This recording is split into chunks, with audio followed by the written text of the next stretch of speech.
presenting to you a story from Belgium. So basically in Belgium and the Netherlands, and I think Germany as well, so we have this tradition, another tradition than most people. So most countries are all about Santa Claus and all that, but in Belgium and the Netherlands, we usually just celebrate Saint Nicholas, which you probably know as Saint Nicolas, and Sinterklaas, which is the way it's called in Dutch. And so I will be presenting you a bit about the background and the story itself and where it came from and why we celebrate it and all that. Saint Nicholas himself is based on a historical figure of Saint Nicholas, which basically lived in the years 270-343 after Christ. And he was a Greek bishop in Myra, which is in today's day, it's in Turkey. And so basically he is a old man with a long beard who, you know, has a bit the same forms as Santa Claus himself, but he's dressed a bit differently. He has a special attire, and I'll show you that right away. Here I'll show you just a picture of him.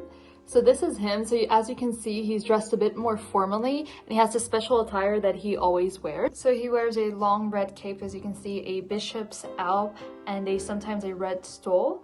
And he has a long shepherd's staff. So that's the one that you see. He always has it with him. So I'll show you that right away. So it's basically there. So yeah, and this is like the formal attire that he's always wearing and is like the typical clothing. And so this figure, Sinterklaas or Saint Nicholas, whatever you want to call him, is always accompanied by what we call in Dutch Zwarte Piet, which is Black Pete. And so the story behind this, the one that helps Saint Nicholas to deliver the presents and all that. And basically, so they call him Black Pete because he's the one that actually goes through the chimney to open, and then after he opens the door for Saint Nicholas, because he's too old to actually go through the chimney himself, you know, he's not as young anymore. And so Black Pete goes down the chimney, and because obviously the chimney is a pretty dirty place because you hold fires there, that's why he has these like black marks over his body, as you can see.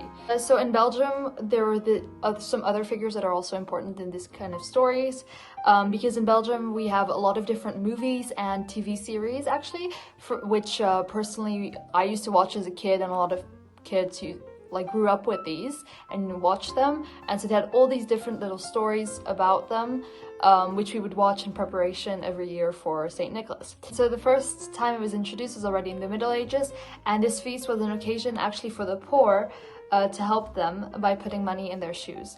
And so the festivities usually begin in the mid-November when Saint Nicholas arrives by his steamboat at a designated seaside town, and supposedly from Spain. So in the Netherlands, they arrive at a different port every year, and in Belgium, it's always at the port of Antwerp that he arrives. And then basically, they disembark and they just parade through the streets, and there are all these children that can go see him, and they just cheer and they sing some Saint Nicholas songs, because we have some special songs that we sing every year that are typical of this feast. And Black Pete, or Zwarte Piet as we call him, he throws candy around, and so for the kids, and gingerbread cookies, things like that. And this event is basically broadcasted live on Belgium and Dutch television that you can see every year. In the weeks after, he just visits schools, hospitals, shopping centers, and so kids can go visit him, and they'll usually get some candy home, and it's always a fun experience.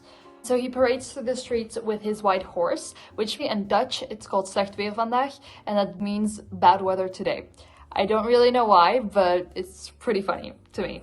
That at night he is said to ride his white gray horse over the rooftops at night, delivering gifts and candy. So yeah, before going to bed, kids put their shoe by the chimney, and so they leave their shoe with a carrot or some hay or some water for the horse of Saint Nicholas. And the children sing some Sinterklaas or Saint Nicholas songs. And the next day they will find some candy and a small present in their shoes. So yeah, and so the traditional candies and cookies are basically gingerbread cookies, mandarin oranges. There are also marzipan, chocolate letters, all kind of chocolate figures that are actually the figures of Saint Nicholas. And there are also spéculoos, which is obviously the specialty of Belgium. Yes, and so the 6th of December, so the night of the 6th of December, so the day before, the 5th of December, that's when the big event happens. And so kids that day, they put some coffee at the chimney for St. Nicholas, who has a long road, obviously, to visit all the rooftops, and so that he can stay refreshed and have some coffee and stay awake. And they sometimes, in Belgium, they put a beer for Black Pete, so his helper. And they put a carrot for the horse, and they go to bed, and then basically in the night, Saint Nicholas and his helper, they will come, and it's the big day, and so then they will have present. Usually the weeks before, they eat more candy and cookies and all that, but the actual night there's some presents, and so when you wake up in the morning, we open the presents, and then we eat some of the candy, obviously. And so interesting, lastly, is Santa Claus, so the Père Noël, all that, which is more known, is actually based on Saint Nicholas and not the other way around. Because when the Dutch people, the Netherlands, colonized America, they arrived at New York, which used to be called New Amsterdam, and that's when they introduced Sinterklaas or Saint Nicholas to the country, and they just made their own version of it. And that's one of the theories of Santa Claus, but there are also other origins of Santa Claus. So yeah, there you go. So this was a little story about Belgium. I hope you liked it and you learned something.